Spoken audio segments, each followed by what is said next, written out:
स्वर्गीय आसमानी बाप, आज के वचन पर तू आशीष बरकत दे और सुनने वाले भाई बहनों को जीवन पर भी आशीष बरकत दे। महिमा जलाल सब तुझे मिले, यीशु के नाम से, आमीन।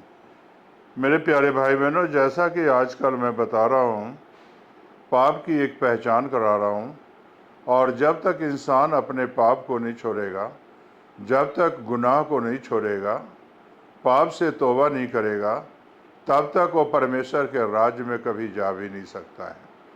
तो इसीलिए काफ़ी दिनों से मैं पाप की एक पहचान करा रहा हूँ, और आज भी जो है पाप की एक पहचान कराऊंगा। और जब तक आपकी पाप की पहचान नहीं होगा, तब तक आप कभी तौबा नहीं कर सकते हो और अपने पाप को जान भी नहीं सकते हो। तो इसलिए मैं वचन में से अभी पढ़ूंगा, मीका 7 बाब उसकी 18 आयत में, तेरे समान ऐसा परमेश्वर कहाँ है जो अधर्म को क्षमा करे और अपने निज भाग के बचे हुओं के अपराध को ढांप दे। वह अपने क्रोध को सदा बनाए नहीं रहता, क्योंकि करुणा से प्रीति रखता है। परमेश्वर यहाँ देखे किसे हम लोगों से कितना प्रेम किया है, कितना मोहब्बत किया है। किसे जो है परमेश्वर ने कहा है जो अधर्म को क्षमा करे। प्रभु यीशु मसीह जी हमारे अधर्म को क्षमा किए। यहोवा भी कई बार जो है इस्राएलियों के अधर्म को क्षमा करते थे, और इस्राएलियों को परमेश्वर यहोवा ने अपना निज भाग बनाया हुआ था। और मेरे प्यारे भाई और बहनों, भाग बनाया हुआ था और अपराधों को भी ढांप देता था। जो अपराध करते थे उसे ढांप देता था।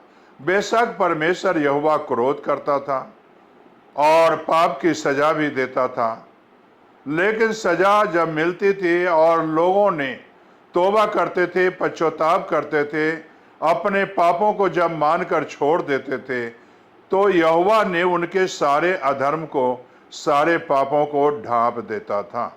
ठीक इसी तरह यीशु मसीह जी भी कहते हैं, चाहे तुम्हारे अधर्म कितने भी बड़े क्यों ना हो, तुम्हारे पाप कितने भी बड़े क्यों ना हो, तुम्हारे गुनाह कितने भी बड़े क्यों ना हो, अगर तू हमारे पास आकर तौबा करता है, अपने पापों का छोड़ने का वादा कर लेता है और पाप को छोड़ देता है, तो मैं उस गुनाह को अपने पीठ के पीछे फेंक देता हूं और फिर कभी स्मरण नहीं करूंगा तुमने पाप किया है, फिर कभी मैं स्मरण नहीं करूंगा कि तुमने गुनाह किया है।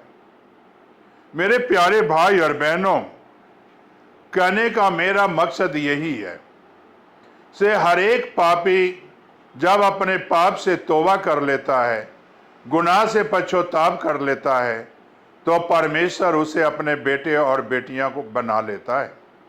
यहां अगर आप देखें, उराव पत्र बेशक गुनाह किया, बेशक पाप किया, लेकिन जब पापों से माफी मांगा, गुनाहों से माफी मांगा, पिता से मांगा, परमेश्वर के विरोध उसने कहा कि मैं परमेश्वर तेरे विरुद्ध पाप किया है, तब मेरे प्यारे भाई बहनों, पिता ने भी क्षमा किया और परमेश्वर ने भी क्षमा किया, और क्षमा करके जो है उन्हें एक नई खुशी दी, एक नई आशीष दी, एक नई बरकतें दी।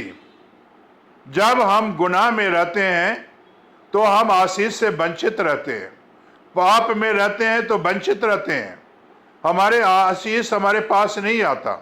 लेकिन जब हम गुनाह से तौबा करते हैं तो यीशु जो है हमें आशीष देना चाहता है, यीशु हमें बरकत देना चाहता है।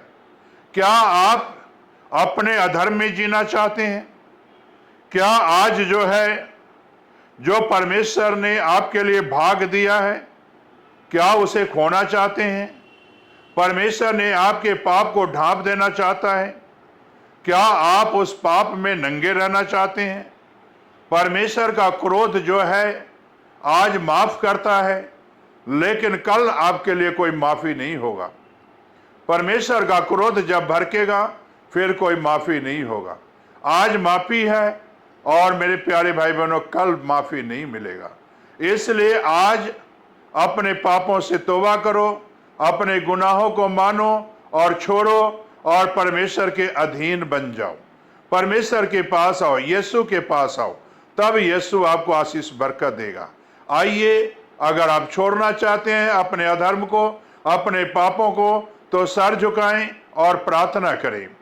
स्वर्गीय आसमानी बाप, जो बच्चे आज अपने अधर्म को, अपने पाप को मानते हैं और छोड़ने का फैसला कर रहे हैं, तो खुदाबंद यीशु उन बच्चों को आशीषित कर, उनके सारे अधर्म, सारे पाप ढांप दे, ताकि तेरे नाम की महिमा मिले।